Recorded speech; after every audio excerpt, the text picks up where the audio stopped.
I just hit record and we start talking, That sounds fine. and when we're done talking, and you can get as close to the mic as you're We have comfortable. had conversations before, and we're both talkers, so this is a thing. We It's, know, and we know when to shut up. sometimes, Most of the time. sometimes.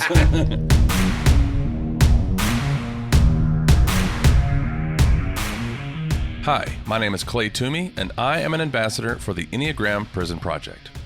As we approach our 10th anniversary, we thought it'd be fun to sit down and have a chat with all the people who've had a major impact along the way with EPP.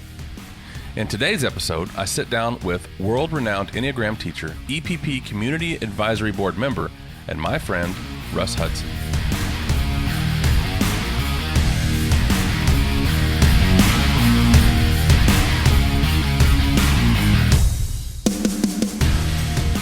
Thank you for being here. Thank you. I did not know that you were going to be in Dallas until, I don't know, 2 or 3 weeks ago. I was talking to Rick Olesic, executive director for the Enneagram Prison Project, and we're just chatting. He's my buddy, so we just chat. And he goes, Russ is going to be in Dallas in a few weeks. I was like, what he's coming to Dallas for? Like, what's going on here? And so I do the monthly podcast, right? We upload these on the 12th of every month. And I was like, man, how cool would it be if the timing worked out for me to just, because I'm not far from here. I only live 30 or so minutes from here, which in Dallas, everything's Dallas, that's nothing. Yeah. So everybody drives that far every day. I'm grateful that the scheduling worked out, and also thankful to you for giving us some of your time today. So thank you for everything. I guess question one is, what brings you to Dallas? What are you here for? Well, Or is that even public information? I don't know. I can say no. I'm here. I'm doing a workshop with Suzanne Stabile and her husband Joseph, and we've been talking about doing something together for a long time. I met her years ago when I was teaching a workshop with Richard Rohr. It was Laughing and Weeping, which we did in Albuquerque, New Mexico. But Suzanne was part of it, and she was running all the private small groups and exercises and things like that. So got to know her then, and we've been pals. And she said, "Hey, why don't you come down and do a workshop with me?" I said, "Sure." So here we are. Cool. And I saw on the website it's going to be, I don't remember the name of the church, but it's going to be at a church, right? Yeah, And Methodist Church right here downtown. the funny part about that to me is and I don't know if you've ever heard me talk about it, and I'm sure this is not like an uncommon story, by the way, but my introduction to the Enneagram was the symbol. That the very first thing, before I heard the word, before I heard the description of anything, I saw the symbol. And I grew up in the Bible Belt. Right. And the symbol looks funky. Yeah, it could scare people off. They don't know what it is. And so it's fun / funny / whatever the word. There's a better word than fun or funny or ironic, but the entertaining thing to my soul is that now we're, maybe it's not now. Maybe this has always existed in churches and I just didn't know about it.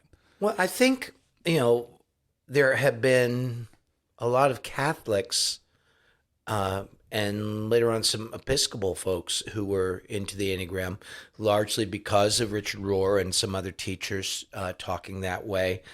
Some of the earliest transmission of it in the United States was through the Jesuits. That's how my old writing partner and teaching partner, Don Riso, found about it. He was a Jesuit at the time. Okay. So, it was going around in those circles. But I think I have to give Suzanne a little credit because she wrote a book called The Road Back to You. She wrote that with a minister named Ian Cron, and that book has sold gangbusters amongst evangelical Christians, not Catholics, mostly mainstream Protestant denomination people. And it's done really well. And I think it reflects something that I find very cool, that there's a lot of Christians, especially young ones, who have, what do I want to say? They got a little fire in their soul. They want to do the real thing. They want to really see what the faith is about. They want to enjoy, what shall I say, the mystical aspects of Christianity. And a lot of them are frustrated with a lot of the mainstream kind of organizations not really providing that. So there's a lot of young people and people in general who are looking for a deeper dive into what Christianity is about. And I think that's amazing. I think it's wonderful. And it's not that they exist separately or I mean, they do, but it's not like they have to be exclusively. They don't have, you don't have to be this or that. It's not one of those kinds of things. Right. Which I won't put that on somebody else. I won't say that I was brought up to think that. I would say that that's where my head was for a long time. Like I grew up as a Christian. This is what I believe. The Bible, the answer. Period. And that's how it works. I mean, me too.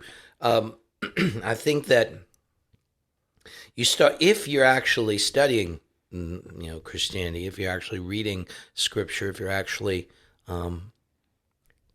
contemplating the words of Jesus, you start to come to a different sense of it. And one thing Richard Rohr said to me privately, we were having dinner, and he said, for him, the only heresy is exclusion. Yeah. He said the love of God, Christ's love, is for everybody, and anybody who tells you otherwise is not really paying a lot of attention to the teachings of Christ. So, philosophically, I'm aligned with that. Why would God kick anybody out? Why would, people make their own hells in the different ways they do? That's what we study in the Enneagram. How do you make hell for yourself? This is how. It seemed like a good idea at the time, right? But I don't think that anybody's outside of the realm of grace. I'll put it that way. I'm going to enjoy just a side note here. Nobody can see this because we're wearing our podcast clothes. Yeah. You're wearing a shirt that says Hades Town on it. That's right. That's right. That's a show. It's a Broadway show that I'm very fond of, and I'm friends with some of the cast members, and it's a wonderful show.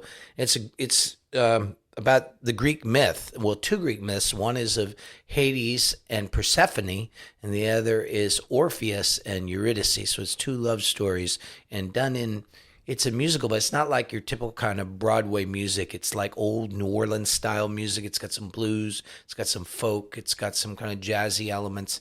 It's but really cool show, and I just like the T-shirt too. It's got a hand holding up a red rose, a red flower. I like red and black. That's always been it's just the look that I enjoy. I mean, I have a lot of red tattoos. It's a common theme in like my computer. Like my wallpapers are often red and black, so I like the look of it. And I see Hades, and I immediately think of some Bible lessons that I had when I was a kid. Because to me, Hades, and I don't know, admittedly, I don't know a lot about Greek mythology or really anything, in that neighborhood. But to me, Hades, I hear Hades and I think hell. Well, I think it is. It was the Greek name for the underworld where souls went when they died. But Hades was also, the Romans was a god, and the Romans called him Pluto. So he's the lord of the underworld. And so the myth actually is kind of interesting. It's that Persephone was a semi-divine being, and she's a beautiful woman. And she had the power of fertility. So whenever she was around, things would just start growing and blossoming. And so she was beloved of the farmers and people. But she was also beautiful, and Hades saw her and fell in love with her and stole her away and took her down to the underworld. Well, this created a problem because when she left, the world turned cold and barren and nothing would grow. So they had to come up with a deal where half of the year she'd go down and be with Hades, keep him happy, and that's winter. Yeah. And fall and winter. And then she'd come back to the surface and bring spring and summer. So it was sort of like the coming and going of fertility in relation to death and dying. So these stories are kind of funny and amusing stories, but if you contemplate them, they're actually teaching us stuff. That's, I think, what a myth is for. How much of this do you know from making an intentional effort to just go and study and learn all that you just said versus just picking it up over the years when people, because I go down rabbit holes with the best of them. Yeah. And then sometimes, I'm 42 now, and I know I'm still a youngster for a lot of people, but for me, I feel like I've been around for a while, and I just pick up stuff along the way, and all of a sudden one day I'll find myself just talking. I'm like, where the hell did I learn this stuff? All right. And so how often do you, well, first of all, I'm curious because we share a type on the Enneagram. Yeah, and we do. Yeah. And I think that I feel comfortable saying you might experience similar experiences like that. But How often is it just, I just know this because at one point in my life it was said and I remembered it versus hardcore studying? Well, I have a lot of what you talk about. I mean, I pick up things. I have some kind of very good memory, and particularly with auditory, if somebody says something that strikes me, I tend to remember it. If I read something cool, I remember it. But I think in this case, when I was a kid, I was really super into mythology, because you get monsters and gods and creatures and things and heroes and princesses and all that, but more interesting stories than some of what we learned. And I just was really into it. My mom, one of the cool things that she did when I was a kid is I would develop these burning interests, and she'd just go ahead and get me a book about it. And then I could read and study about it. But I knew some of these myths from way back. It's funny because the other story is Orpheus and Eurydice, and it's a tragedy, and it's been done as plays before. It's been done, but I love the fact that when you have a really powerful story or archetypal tale, that even if you know the ending, it doesn't spare you. It's kind of like you go see Titanic. You know the ship is going to sink, but it doesn't spare you, right? You know how it's going to turn out, but you still are going to go on a certain emotional ride. And Hadestown's like that. There's a tragic thing that happens, and even if you know the story, the audience gasps every time. It's funny. I hear that phrase, you go to see the Titanic and you know it's going to sink, but you see it anyways. I wonder... I'm torn right now because there's so many things I wonder. I just want to go down these. How many things do we have in common? Because it's probably a lot. But then I also don't want to be so selfish, just sit here and talk about that the whole time. But I am going to ask, So I'll tell you the thing with me about Titanic. I've never seen it. Yeah. Because I know the damn thing sinks. Yes. And so for me, it's like, hello, major spoiler. I don't have much of an interest now.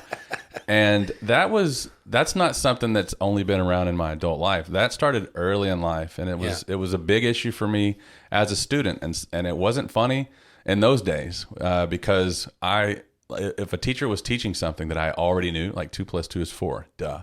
The other kids were struggling with 2 + 2.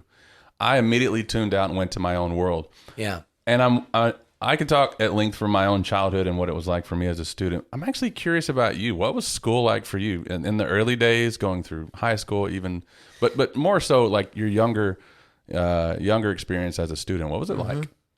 Well, I think I was very much like you. I would get bored if it was something I already knew. And vis-a-vis movies now, if I think the tale is, even if I know the ending, if I think something interesting is going to happen in the journey, I'll go see it. But I skip out on a lot of movies, a lot of romance movies. Couple meets, they fall in love. One of them has a problem or a challenge. Usually the guy looks impossible in some way, and then they have a fight, and then one of them ends up with somebody else, and then the last minute they realize they love each other, get together, and that's a lot of movies. Or the action version is there's a young man and bad guys come and kill his family or his friends or something, and they leave him for dead, and some master teaches him, and he goes into training, and he comes back and kicks the bad guy's butt at the end. But, almost doesn't make it, but then he does. If I took out every movie that had those two plots, there's not a lot of movies left, you know? So I don't need to see those. Vis-a-vis school, I was very lucky. There were suggestions of putting me in a school for gifted kids, and I would have had to be in boarding school. But my mom she nixed the idea. She didn't think it was a good idea. She felt I was already too emotionally isolated. Gotcha. So she wanted me to, quote, hang out with normal kids, right? Whatever they are. Yeah, exactly. And so I did my best, but my teachers, I had some really good teachers, I have to say, who just on the sly, they could see me losing interest in class, and they'd give me extra work. They'd give me extra report. They'd have me read a book. They'd give me different stuff to do that was not boring for me. I remember even in high school, I had a math teacher, and I was getting bored with math. And he was my geometry teacher, actually. And I just had a knack for geometry. I really got it, and was just all those Euclidean theorems, had them down, baby. He did them. But I was just burning through it, and he saw I was going to get bored. So he had me do a report on non-Euclidean geometry. I said, well, what's that? And he says, well, you're going to go find out. You're going to write a report, and you're going to tell me what it is. And so, he gave me some names to start with, Lubachevsky and some of these mathematicians. And I went and did that report, and it really was relevant to what I'm doing now, because it was talking about how any logical system has a set of propositions, has axioms, right, as we learn in math. And as long as what you weave from that doesn't violate the axioms, you've got a system of logic. You've got a system of meaning. But you always think that the one you got is the correct one. But what I learned from that report was Euclidean geometry only works on a flat plane. Huh. For example, if you have parallel lines and you've got a line that is perpendicular to those two, proving they're parallel, that the parallel lines will never meet on a flat surface. But you put them on a globe, guess what? They meet at the pole. Yeah. And so, okay. And suddenly you see that depending on how you look at something, it changes what you see. And that proved to be quite relevant for working with the Enneagram and understanding the holy ideas and all that stuff. Yeah, it's funny. As you were saying that, I was going to say, if I didn't hear the beginning of that or the end of that, I would have not known you were talking about geometry. I would have thought you were just talking about something intricate within the Enneagram itself. Yeah. There's a lot of similarities there. Oh, yeah. Well, it's just, again, you create axioms. All philosophical, religious systems, scientific systems have a set of assumptions, and then they build a system of meaning from it. And, whatever your assumptions you start with, determine what you're going to be able to find from that system. Is there a soul or not? Some religious systems say yes, some say no. And what you see pursuing either of those systems are going to be different. Doesn't mean one's wrong and one's right, but they'll reveal different things. Because in a certain way, you get right down to the raw fabric of reality. Is there a soul or not? There is and there isn't. Yeah. Depending on how you're looking. And that's not just relativism. That's not just some sloppy, easy New Age thing to say. Yeah. There's a real truth to it. So, childhood Russ. Yeah. They suggest gifted classes. Mom says maybe not because, yes, he belongs there in terms of academics, but in social, experience, he needs, like you said, the quote unquote normal. Similar for me, except a different flavor is I belonged in gifted and talented programming, but my behavior restricted me from being allowed to even apply for it. Like my teachers would be like, you don't belong here. And then the people who were running it go, we don't want that kid here. He gets in trouble. So it was different flavors of the same thing. And sometimes I feel like I got screwed, in a lot of ways, but sometimes it's like, you know what? Maybe I did just belong with everybody else. And it's you could debate it all day long. Again, it's one of those, just like I was saying, it's a paradox. Yeah. How can we know? We'll never know. We went the way we went. Mm-hmm. I think that in a way my mom was right, that I needed to know how to interact with and be with, quote, normal people, end quote. And I've been in that very rarefied environment. I'd have learned a lot of stuff, no doubt, but I would not have necessarily learned how to navigate the human world as well. At the same time, like you're describing, a number of my pals who were gifted also had what they would describe then as behavioral issues. I had my versions of those, but I was sneakier, I think. Yeah, slick about it. I get my revenge on the sly. Yeah. Any particular story comes to mind? Oh, dear. You can narrow it down to 3 stories if you want. my! I don't know. I would just The statute of most of limitations. them. In When I got a elementary little schools. older, I can remember them more. When I was a young kid, I did some crazy ones. Yeah. These guys were trying to steal something from me, and I locked them in a closet, and I taped up around the edges and hooked up a vacuum cleaner. I was trying to suck the air out of the Nice. closet. That's That's a little mad behavioral Mad problem, scientist. mad scientist style, right? yeah. They didn't die. And they hopefully. didn't die, Yeah. fortunately. Yeah. But I would, when I was in the frenzy of doing that, I wouldn't have minded. Yeah. Yeah.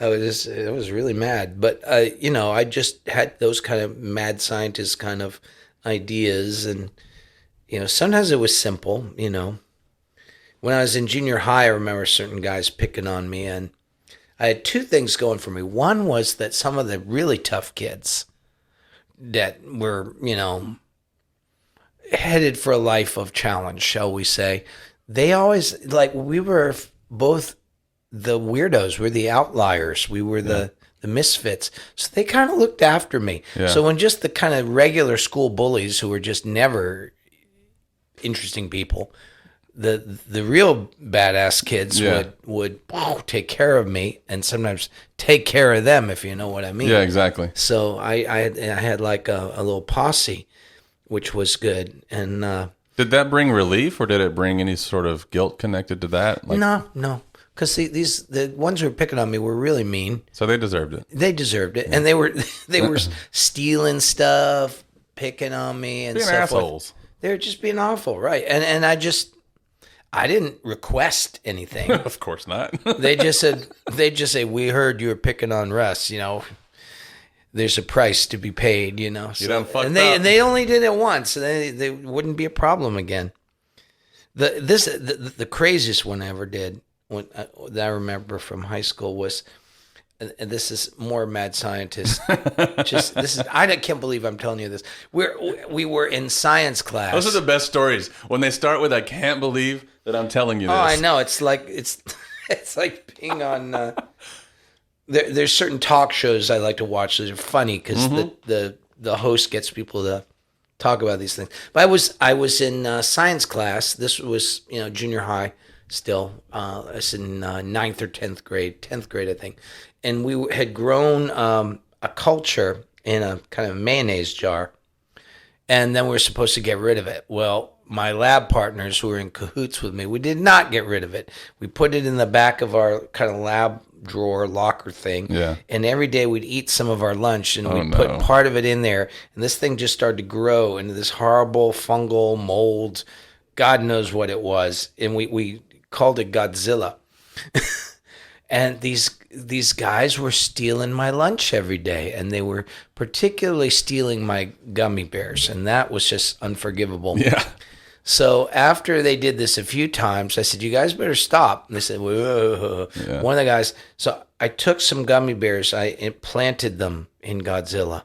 Oh no. And they sat there and let them, marinate, in whatever the hell that was, for a few days. And then they put them back in the gummy bear bag, and the guy stole it and ate them. Well, he wasn't at school for the next few days. Jeez, you took him out. Yeah. And they, I had that little. That's that. Did he know that you did that intentionally, or did it? Yes, he did. He did figure it out, and they said, "Don't mess with that kid." Yeah. I used to, I talking with people about that aspect of 5, that dark aspect of 5. I call it the Heisenberg effect. From Breaking Bad. 5 start Breaking Bad, it's really bad. I am the one who knocks. Yes, exactly. Famous line from that. Yeah. Exactly. Yeah, there's a few people in the world that you don't want to mess with. Somebody who can be more violent than you. Yep. And someone who can be more psycho or crazy or however you want to phrase it than you. And sometimes physical violence, it's not necessary. Oh yeah. And it's one of those things, I'm capable. It's not an issue. I just don't prefer it. It's weird to me to be that way. Yeah. And I much prefer the gummy bear and the mold path. Yeah. I can't say that I was never violent when I was younger, because I was sometimes, but I was more often the object of violence. But sometimes I lost it and tore it, and I get kind of psycho when I was, get that kid off me. Yeah. But I came to a certain point in my journey where I just realized I I did feel bad about it. I didn't see it as a solution. I didn't think that meeting out what had happened to me was a good idea. And there was a way I had to kind of come to terms with that, with my own temper. And the Enneagram theory predicts it. My shadow as a 5 is of the low side of 8. So, in certain situations, I lose it and do stuff that 8s do when they're not having a good day. And I just had to come to terms with that. And, it's a process. I keep saying the Enneagram is shadow work. I had to make friends with that part of me instead of pretend it wasn't there. Yeah. And then start to change. Didn't happen overnight, of course. Yeah, it's probably, I would guess, a process that's just kind of ongoing, right? It's just perpetual. Yeah. I mean, still sometimes I read or see things or people do things, and I just feel that red fire 8 energy, rise up. Now I know how to follow a different track in my brain and channel it into some kind of constructive way of speaking up or doing something or saying something that isn't just blowing my top and reacting to them. Because you can even verbally do damage, from that place. I think the verbal damage is, I mean, physical pain is so quick and simple. It heals differently. It doesn't hurt the same as verbal, emotional. Oh, yeah. However you want to call it. So Yeah. I would agree with that 100%. Yeah, I've had to learn to watch my tongue too around all that. There's things. See, that's the danger of power. Because you start to learn this stuff. I've been teaching a long time, and I see things going on in people pretty much all the time. But I'm not trying to psych people out. Yeah, I have zero interest in psyching anyone out. But I notice things, and I've also learned that don't mention what you notice unless someone asks you. It's really nobody's business, and it's not even mine. I notice, if you'd like to know, I notice this. Yeah. But it's, using that kind of knowledge can be weaponized. And so there's a process of understanding that if I do that, how can I say the karma is a bitch? Yeah. Yeah.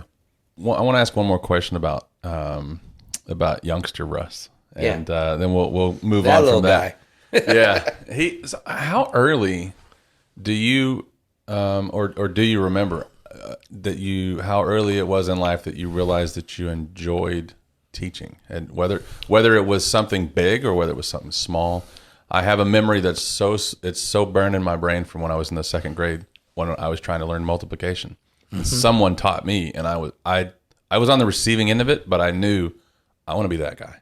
Yeah. I want to take something complex and simplify it for someone else. Was there a point for you when you were like, hey, this teaching thing, I want to do that?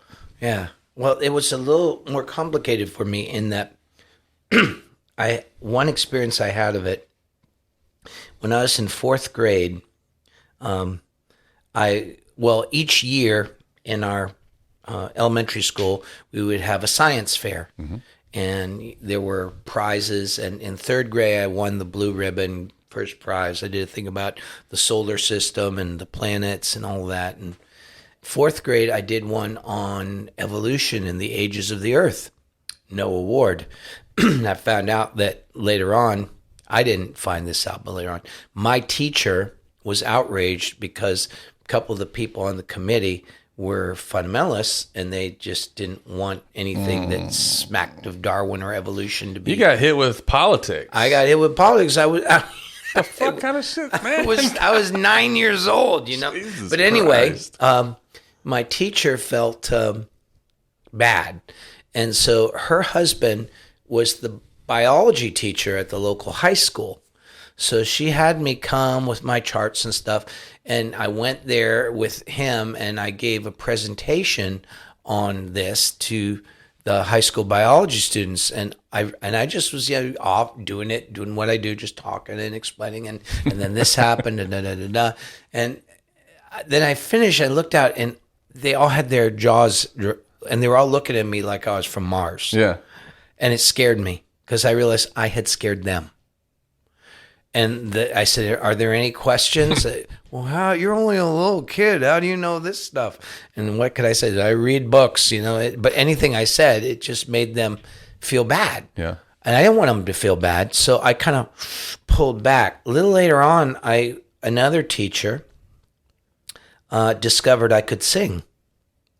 And I didn't know I could sing. I didn't know I had any talent. I was just a science nerd kid, but I could sing, and he discovered I could act. So he had me star in the school play. I played Tom Sawyer, actually, in an operetta of Tom Sawyer, and it was singing and dancing and all that. And I did this. My mom and dad were in total shock. They did not know their kid would do this, and everybody liked me. So I was thinking, how can I put this performing thing together with conveying information that I think is cool? And I went from that into being a musician for years, but I always had this interest. And even with music, I wanted to sort of convey messages and blow people's minds and so forth. But I think I didn't really consider teaching till later on. I knew I would probably be good at it. I had confidence that I knew the material, but I just had this little thing of being afraid of scaring people. I didn't want to scare people with my difference or acumen or whatever. Yeah. How much of that how much of that still exists, if at all? I think Don Riso hit the nail on the head. He told me when I was very first working with him, he said, "You're brilliant. You're very clear.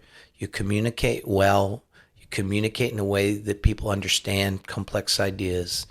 He says, "However," he says, "what's important for you is that people need to know that you care about them." He says, "When you can do what you're doing and convey to people that you give a damn about them," he says, "then you'll be really a teacher. You'll be a force to be reckoned with." And I took in his advice, and I realized he was telling me the truth. Just me rattling on about these topics is very different than me sitting down and teaching someone. It's a different energy.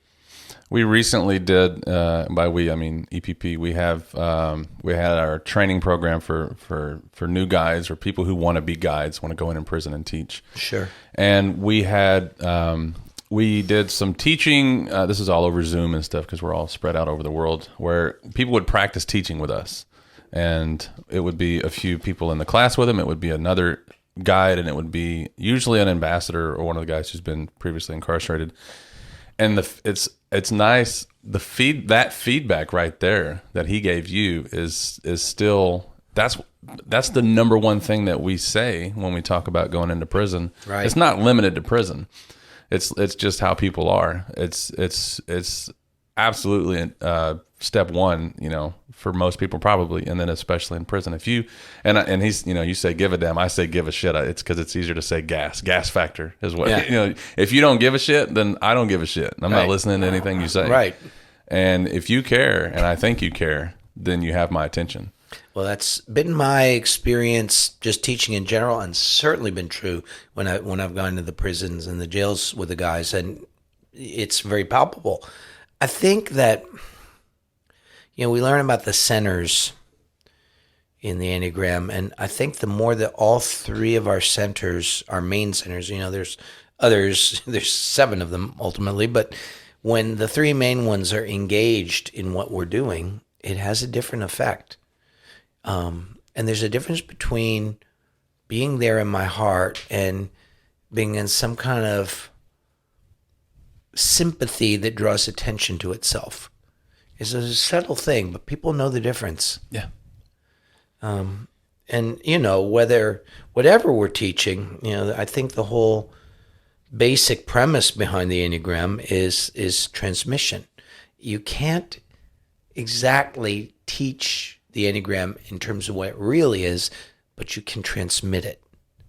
And that is what I think counts for people. People can see that if you're in alignment with, David Daniels used to say, when we walk our talk, and that's an aspect of it to be sure, but I think it's embodying what you're speaking about.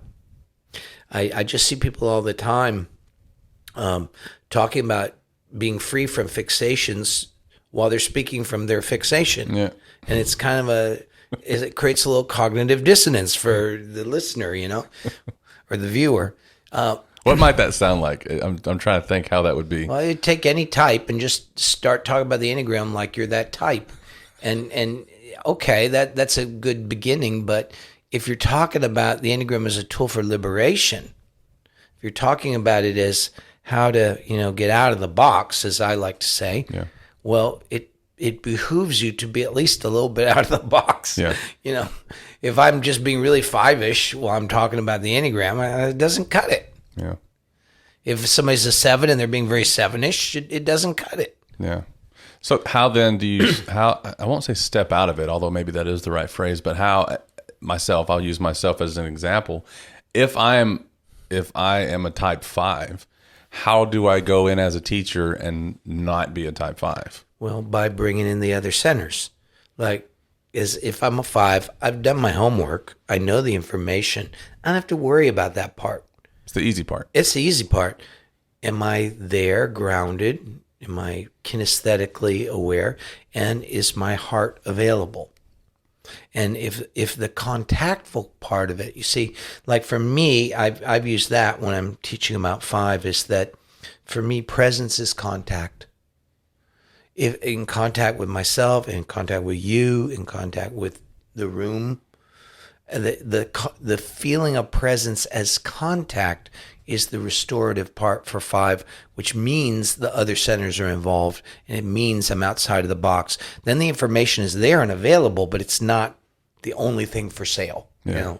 There's more to me than that, and it makes the interchange with the other person exponentially more powerful. I'm thinking if I'm a listener right now and I'm listening to this and all the 5s are happy because we just talked about what that's like to be a 5 and I wonder if is there a 30-second snippet for each type that we could just go around, or it could be, I don't know. It's always about going where your personality doesn't want to go. Yeah. So like 8s know very well, it's vulnerability, letting yourself be touched and affected by how you're affecting the other person, how they're affecting you, and turning to the grounding in your body as empowerment instead of a wall, right? The 9 is about the quality of my engaged attention, where I'm really 100% here, and no part of me is in the back room hiding out. No part of me is focused on anything else. I'm not thinking about a fishing trip. I'm here with you, all full on. And people feel that when 9s do that, they can do miracles. And 1 is the openness. It's really the experience of openness, open-endedness, curiosity, not needing to have answers or prescriptions, right? That's where I tend to go. It's easy for me as a 1 to go there, and it's safer, but thinking of it more of as a shared exploration is really helpful for 1, and then brings out everything good that the 1 has to bring. Susan does that all the time. Yeah. She always she doesn't tell people what to do. She asks them a question. Yeah. She'll say, like, Rick, I'm wondering, how is this for you? To get people to look deeper. And she's actually, and you can tell she really wants to know. Yeah. 2, it's more about respecting the sovereignty of the souls involved.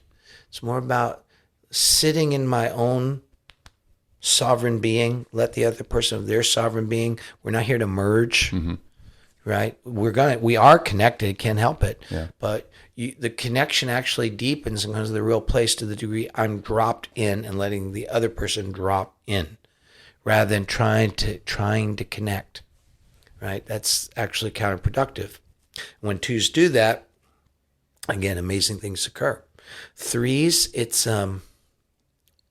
letting go of the wonderful plan and agenda I have for the other person or for myself. Like, I always tell 3s, like when they're meditating, we're not going anywhere. That's what's hard about it. We're used to constructing a plan, and here's what we're going to do. Here's how we're going to fix it, and then we're going to go do this. And that's cool for a lot of things. But when it comes time to really show up and be a facilitator for another human being, that's what you got to relax. That'll just naturally be there. Cool ideas will come. But the more you're open to new inspirations, the more you're just there in the dynamism with the other person. That will create the agenda and the forward momentum. It doesn't have to come from me. Yeah. Yeah. And 4, it's 4s tend to show up in situations by seeing how what the other person's experience relates to what I'm experiencing. So, that's like a time I did this, or, I can relate to that because this happened. And it's a natural thing. It's not a bad thing. Yeah. But some people feel that's like taking attention back to yourself. It may or may not be, right. But it's a really good discipline for 4s to just make it more about the other person. If there may be an experience that you have that is relevant, that could be illustrative, but double check. Yeah. and it's just more the being in the mystery and really listening deeply to the other soul. And it will inform our own experience, but we have to be careful about that habit of verifying things like, Gotcha. Oh yeah, I relate to that. Oh yeah, I had that experience. Oh yeah. Verifying. That's the perfect word that makes sense for me. Maybe I shouldn't say it makes sense for me because I'm doing the same damn thing. Yeah. I literally just did in real time. Yeah. What you said don't do. No, I have a 4-wing. I do it. I do it, and it's a habit, and it's not evil or bad, but it just limits my availability. Yeah. To really be there as a force for the person I'm there to support, if that's indeed what I'm doing.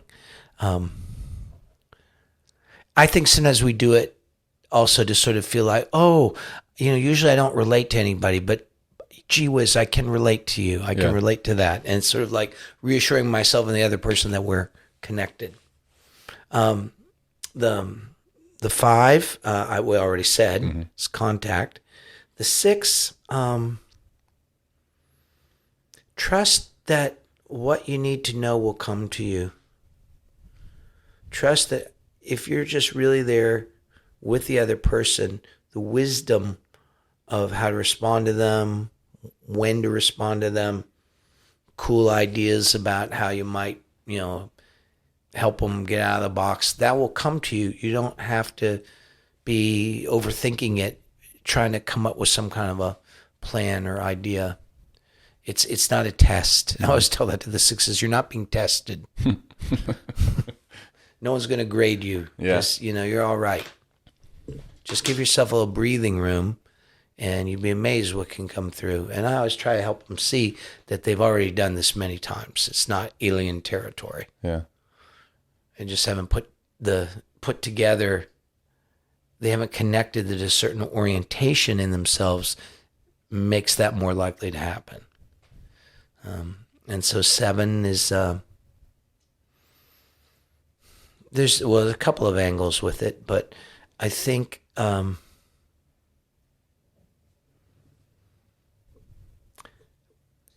it's so much of the fear is around being limited, being trapped, and so there's like some of the other types we looked at. It's really being committed to staying right there with the person, staying put, planted here.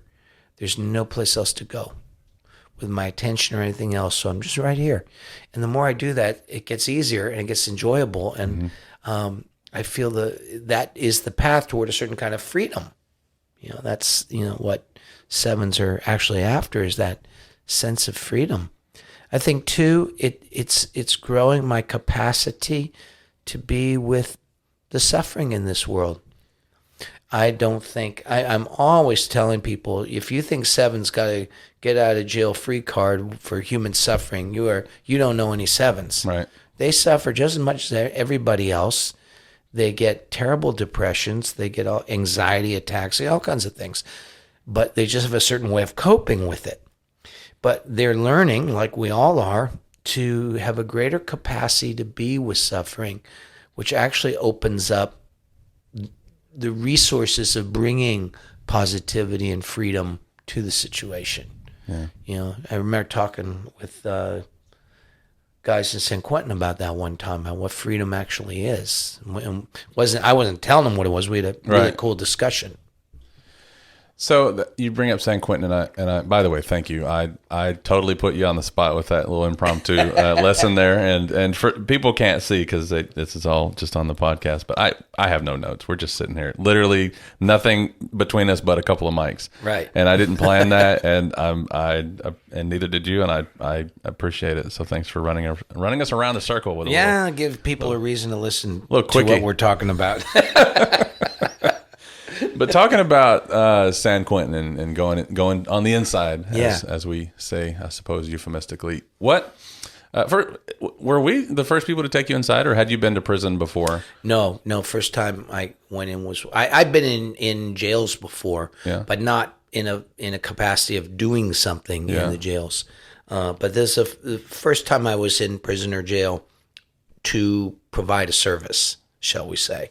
And that it was with EPP. Yeah. How much of that first experience do you remember? First time first time in San Quentin. San Quentin, I remember pretty well, actually. Were there any expectations that you had, and it could be big things, small things, but the way it smelled or looked or anything that stuck out to you from like, this is not how the movies are, or maybe this is how the movies are? No, it wasn't how the movies are. Yeah. The movies, you just always see the cell blocks, right? And guys rattling cans against the bars or something, and prison riots, you see that a lot. No, just going into that first area where they got the kind of garden and the religious services are there, and then going into the back area with the yard, and it's all very clear in my mind. The first time we went, we didn't go back to the yard. We were just in that front area, and we were in right there with the chapel. We're in the chapel. Yeah. That's right. And I just mostly was really curious to meet the guys and see how I would fit in with what Susan was doing, what she was planning, and it was remarkably easier than anything I would have thought. I didn't feel like I had to work at all, and I think some of that is because a lot of the guys were ready. And I've said that, people ask who's hard to teach and who's easy to teach. I said, I don't really think in those terms, but I have said sometimes some of the people I've met in prison or jail are amongst the easier people to teach because, like, shit, we got nothing to lose, Right. It's like, you're at the bottom. And you're being honest, you're being real with me, tell me more. And it's very simple and it's very human. And so I feel a lot of transmission there. And I also think, the team have their head screwed on right, and the whole setup and the way the curriculum is done, everything is really good. So, I just remember these very heartfelt, profound conversations, and just, one of the things I've said that some of my students probably hate, but I don't know. They said, what makes a great teacher? People ask me that all the time. Yeah. Well, I say, you have to know the material. Right. No getting around that. But that's the easiest part. Yeah. You have to develop your capacity to be present and to be with people. That's a lot harder. Mm-hmm. And the third, which you can't really do anything about, and this is the part that will turn many people away, you have to have suffered enough. And, everybody I know who's been inspired to really do work with this, they've been through some things. And it isn't like you need to go out and create suffering, and I don't think that would even help. I think it would probably be very counterproductive. Synthetic suffering doesn't sound too legit. No. And people are plenty good at doing that without any help. But I think it's like getting in touch with how much are you in touch with your own suffering? How much do you understand your own suffering? Because if I can't be with mine, how the hell am I going to be with yours? And so if I've been on a journey of healing, I also know the ropes a little bit. And certainly when we're teaching in jail or prison, and that's where you ambassadors become super important, it's like people need to know this is not some pie in the sky nonsense. Yeah. You seem like a real person. You've been on the ropes. You know what it's like. It gives people hope to see, when people find out that I lived a lot of my life in deep depression, a lot of suicidal ideation. I was really in trouble for years. Yeah. It gives people hope. Like, well, damn, if that weird guy can get out of it, maybe I can. And that's the truth. When I first met Susan, I was by the way, there's more water if we need. I'm good with the water. Okay, cool. Thanks. I was in the shit, as they say. I was at the end of my rope. I was in prison already. I'd been there for 2 or 3 years at that point, and I was so I just wanted a better way. And I was at a point I would have never been like that in the free world. I mean, I'd reached points in the free world where prior to prison where I was miserable. I didn't know what to do. I was just throwing anything against the wall to see what would stick. I was completely lost. But I never in the free world, I never got to a point where I was like, I need answers and I'm open to them. Mm-hmm. I just knew that I was lost. Yeah. And then after that, I turned myself in, went to prison, all that stuff. And that whole time I was searching, and I thought I was doing work. And, I really was. And I was just kind of rosining up the old bow, I guess. But I wasn't really doing any real work. I didn't know what to do. Right. And so when I met Susan, and the timing was just perfect because I was just in so much pain and lost. And that's a bummer for a lot of people. Doesn't matter your type. That's just sad. Yeah. And in addition to that, for me, based on my type, structure, personality, style, whatever the phrasing is that somebody might choose, not knowing is even more painful for me than just generally being sad or lost or whatever. Yeah. And so the timing was just fucking perfect, man. And I think I totally, it makes sense to me why prison is an easier place to teach or to talk about this stuff. Well, it can have a certain monastic element. Your life is controlled, just like people going into a monastery. One's voluntary more than the other in general cases, but still. And sometimes when some of the guys are having a hard time, I've thrown that idea at them. I said, consider this as like you're in a monastery. Yeah. And so you are not subject to all the temptations and craziness that's out there on the outside. You can focus here in a way that there's a support for that. I've described it very similarly. I've told people, when they ask, why did you turn yourself in? Why did you, you got away with all this blah, blah, blah and all that stuff. And the reality is, and it took me many years to get past the shame of admitting it in these terms, but the reality is I was not okay being an adult in the free world. Yeah. I needed somewhere where I had no responsibility. I needed somewhere where I didn't have anybody who needed me. I needed somewhere where none of these things out here existed.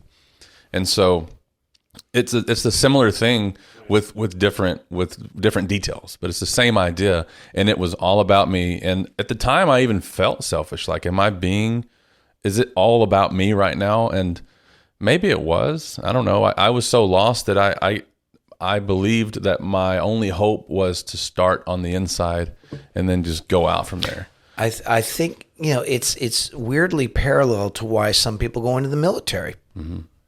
I'm thinking of some of the men and women I've met in jail or in prison. I'm thinking of one young man I'm very fond of, without revealing anything. But he was on the inside. He was due to get out, and he asked to stay longer because he felt he wasn't ready for the very reasons you're saying. They just thought, if I get outside, I'm just gonna fuck up. I'm gonna fuck up. I'm gonna get in trouble again. And the judge was real impressed with him.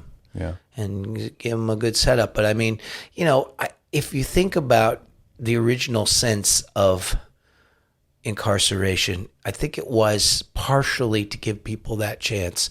Of course, it gets distorted as hell, and it gets mixed up with, desires to punish and revenge and all kinds of things. But I think the original idea of it was that that it gave people a time to sort of come to terms with things, to maybe get some healing, to take a little journey in their soul. Yeah. And I think if we can do more work like EPP and make that more explicitly the case, they're going to have a lot better society in the long run, don't you?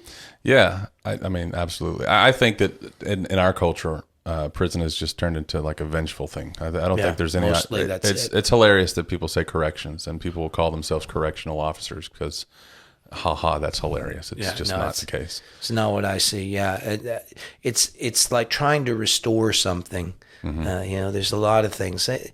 There's so many things, though. I think that I've been doing work on with the prison system, with EPP. I've been doing work on healing racism and social and religious divides. And when you look at it, it isn't like this is some recent problem. Humans have always been like this, and no matter where you go in the world, people don't like people who are different from them. Right. People are afraid of other people, and people rip each other off. And it's just, is anybody surprised? I think, though, that it helps me, because if I just think of this as problems that we're all screwed up, it's just too depressing. I just want to, give up. Mm-hmm. But if I look at it as there's more of an evolutionary urge, like something in us knows we can do better than this. Mm-hmm. We can do better than this. And sometimes we do. There's evidence. Yeah. There have been people who've done better, and sometimes you and I do better, right? And we see that. So I like to think of it more as an evolutionary step.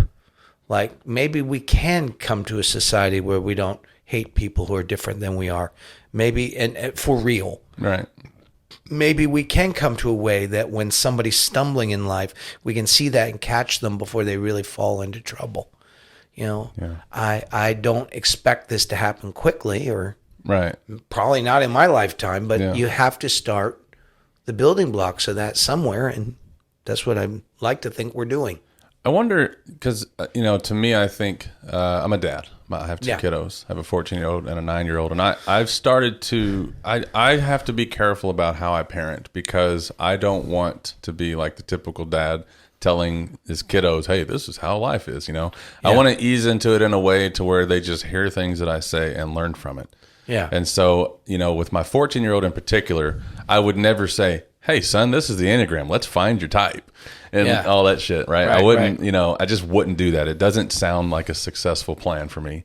But I do drop little things here and there where it's like, hey, like he's a basketball player. So even with competition, I try to just drop things here and there.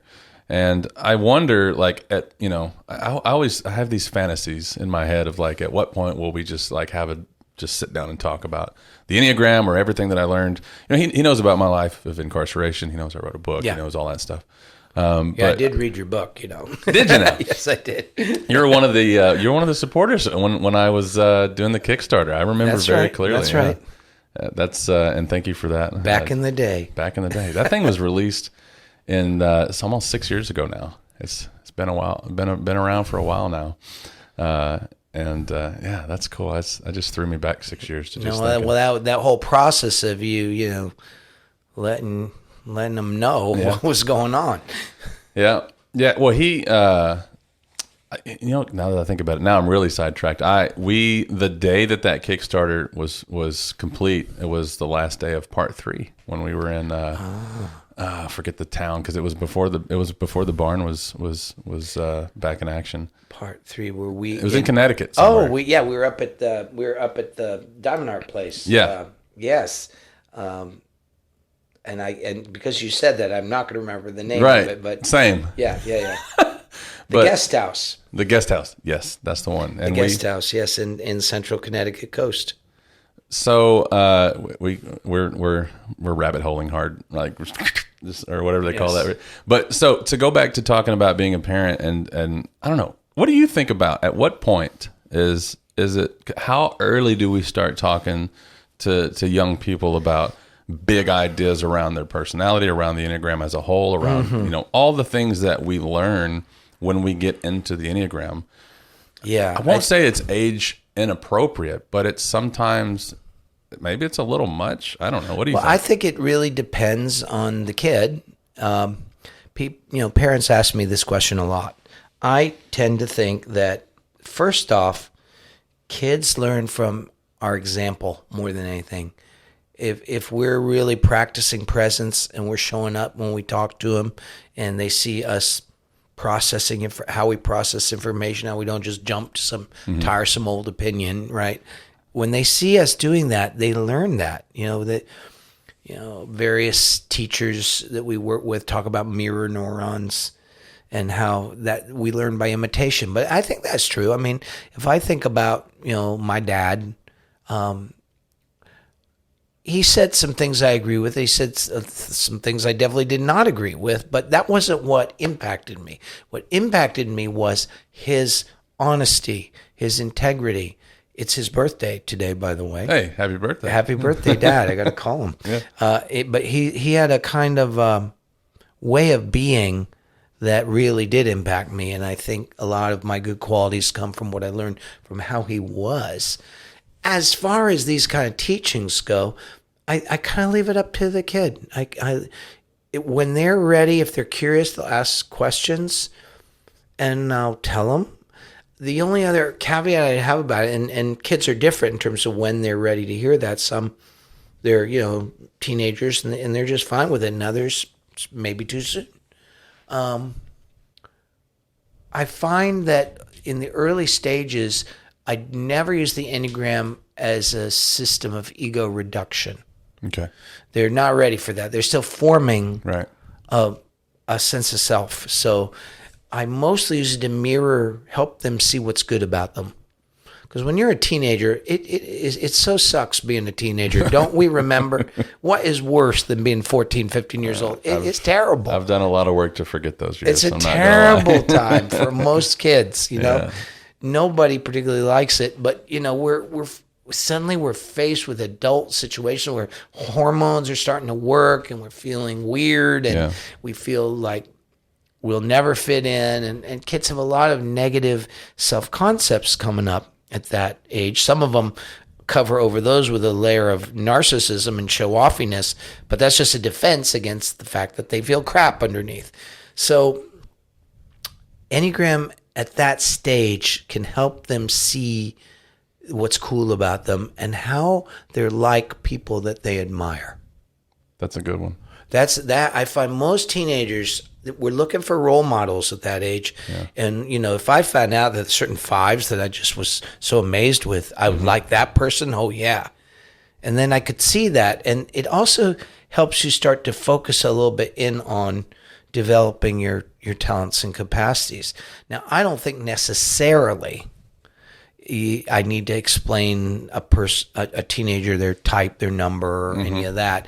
But the information behind it can be helpful in building their confidence, their self-concept, and things like that. They need that, and then when you get into your 20s, then we can start the process of seeing through it. But as Jack Engler used to say, you have to be somebody before you can be nobody. That's a good one. So my kid's not a 5, but if he were, a better way to go about the conversation would not be, hey, you're a 5 and this is what a 5, blah, blah, blah, blah. Yeah. It's more like you have the gift of clarity. Yeah. You have the ability to do these things. And this is where you're going to change the world or help the world in a positive way. Right. I'd even say I would even,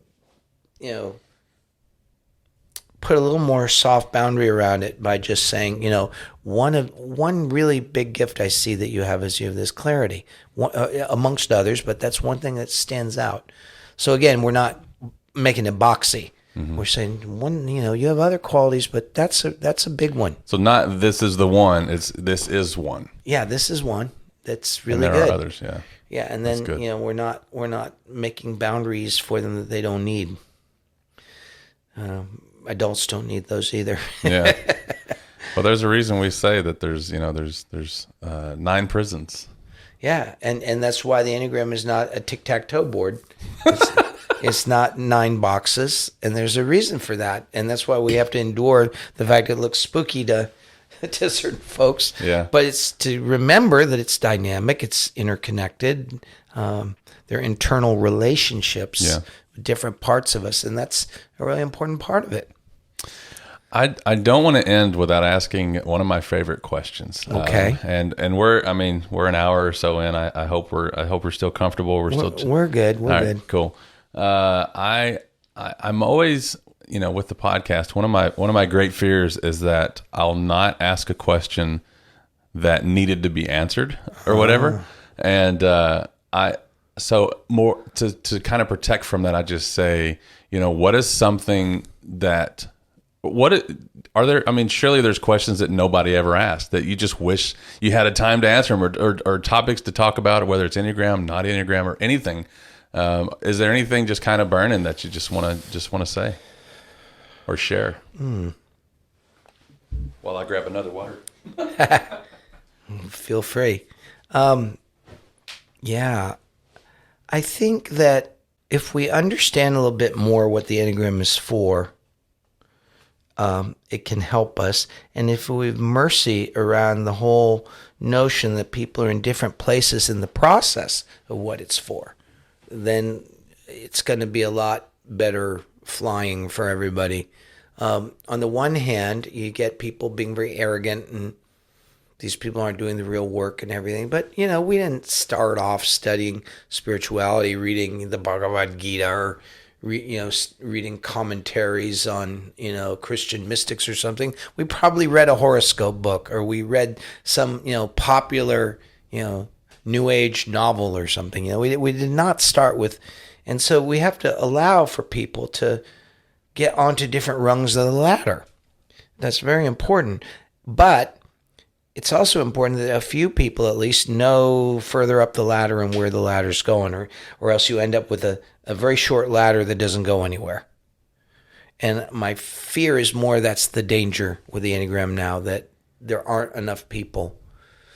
And I want to use my remaining time on this earth to help people who can help secure that next part of the ladder. And what's that about? Well, in old-fashioned language, it's called soul building. We need to do emotional processing. That's part of it. That's the psychology part of it. We need to recognize that what we are deep down is good and essential, right? And to know that experientially. But we also need to learn how to live that. And learning how to live it is soul work. And that's the development of our capacities. It's the development of our capacity to witness, to be compassionate, to function in the world without recourse to old programming and patterns. That's the tallest order in the whole thing, and that separates the men from the boys and the women from the girls. It's another order. But I think the Enneagram is not just about good news, and it's not just about rubbing our nose in our errors. It's about developing people who can live the spiritual truths that they have come to understand. And I really think that's a big part of EPP. We can't go and help people if we aren't developing that aspect of it. But that is a lifelong process. It's not a quickie. It's not like you go and take a few courses and get a piece of paper and your soul is mature. No, it doesn't work that way. So you're telling me that I can't do a Facebook survey? You could do it and be fixed and just ready to roll. Those things could be helpful, little hints on the way. I'm not against those things, but I just hope that people don't stop the search there. Just because you found out your best guess of your type or your instinct stack or your tri-type or all of that is just grist for the mill. But then what do you do with it? What do you do with that information? And that is, as I said, that's where experience, teaching, being examples, things like that come into play, and we need more people who can carry that aspect of the Enneagram, I think. I'm going to ask a very noob question, very newbie, entry level question here, because it just popped. I'm hearing you talk, and my mother listens to the podcast. By the way, oh my goodness, yeah. Hi, Mom. Hi, Mom. And I didn't know that she had listened to like the first few episodes before I even knew that she knew that it existed. I sent her a text message. I was like, "Hey, by the way, I'm doing this thing." She's like, "Yeah, I already heard." So hi, Mom, love you. And we've recently started talking about, she's always known about the Enneagram since I got out, and we're very close, and she's read the book as well, probably a few times. She's met Susan. She's all the things that I've done with EPP, she's been hip to. And I've never just leaned on anybody to learn about their type. And, a saying that I know is common that I've heard from you quite a few times is, when the student is ready, the teacher will appear. One of my great fears is that I won't be good enough when that moment comes for someone to just say, "Hey, what's this all about? How do I find my type?" If you didn't have that fear, I'd be worried. Okay, well, it's comforting. It's still there, and I'm glad that that's good. And also, we talk about. I have my opinions on what I think my mom's type is. Sure.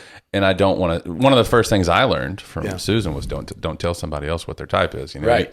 And I took that way more severely than she intended. By the way, Susan, when she said that, so I take it to a degree that I probably shouldn't. But how do I, and using myself and my mother as an example, what is the best way for me to navigate that conversation? So, because I think.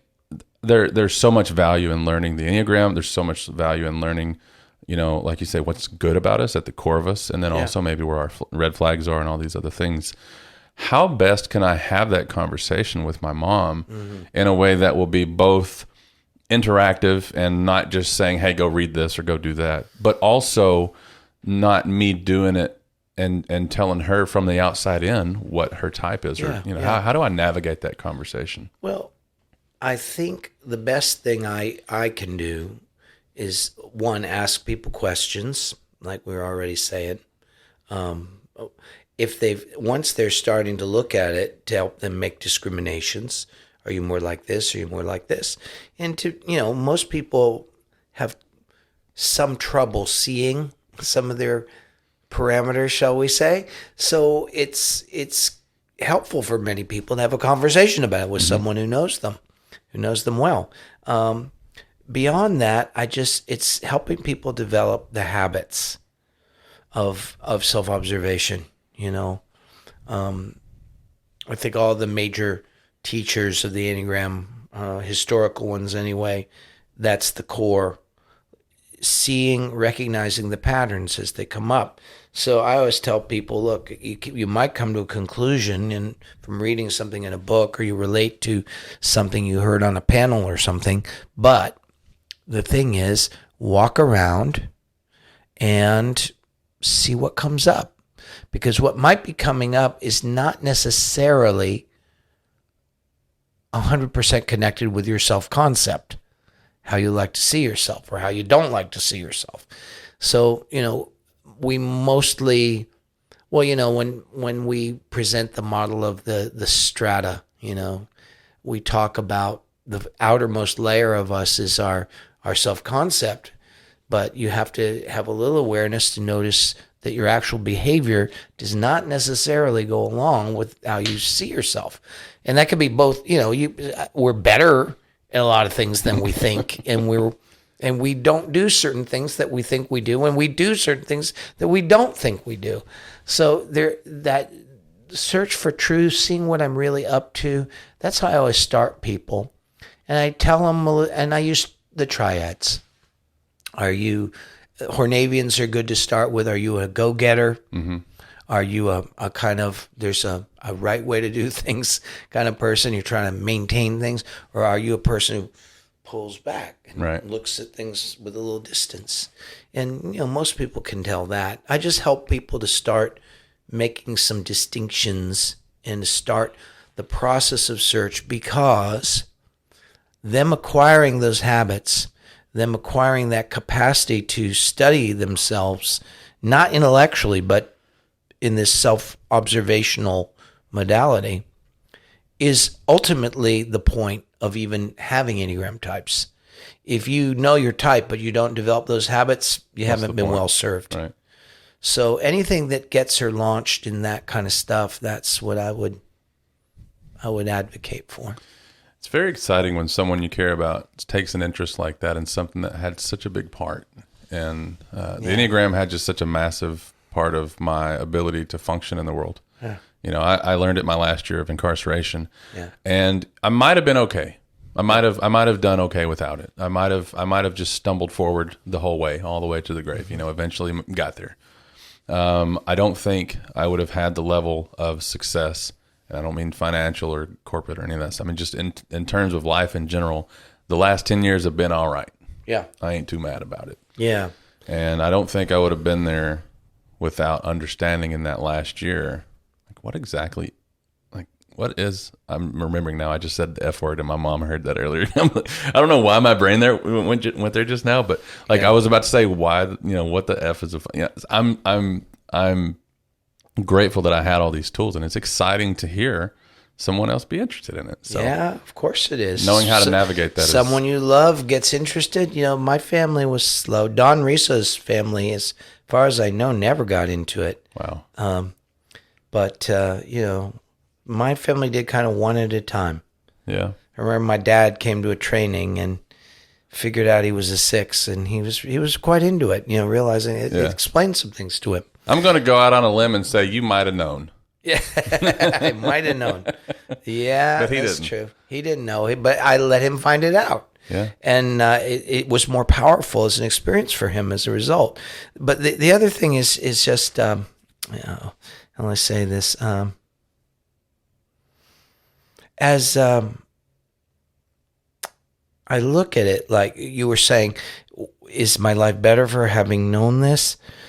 You know, you go through different spells when you've learned this stuff. You can feel kind of shamed. You can feel kind of arrogant about it. You know, there's certain things about the 5 description. I go, yeah, that's how I am, and just deal with it, you know? Mm-hmm. And I could be that way. But really, the best benefit has been it's given me a sense of mercy and compassion for some of my perceived shortcomings, things that I wish I was more. It isn't like a carte blanche that it's okay that I have these shortcomings, but gives me mercy to the fact that I have them. I like that. Yeah. Thank you. Thank you, Clay. We have all the time, but I feel like that's a good spot, man. Yeah. I'll say this, and before I hit stop on the old record button here, you have a website, russhudson.com. russhudson.com, that's right. And what are we going to find there? Well, you'll find information about any teaching I'm doing online or in person.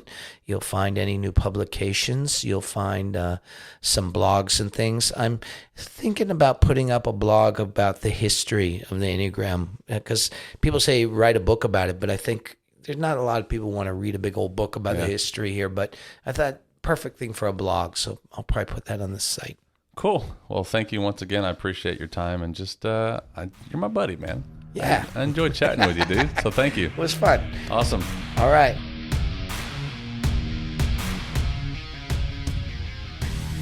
For more information about EPP, please visit EnneagramPrisonProject.org. We appreciate your time and attention today. Stay tuned for future episodes, which you can expect on the 12th of every month as we continue to tell the story of Enneagram Prison Project.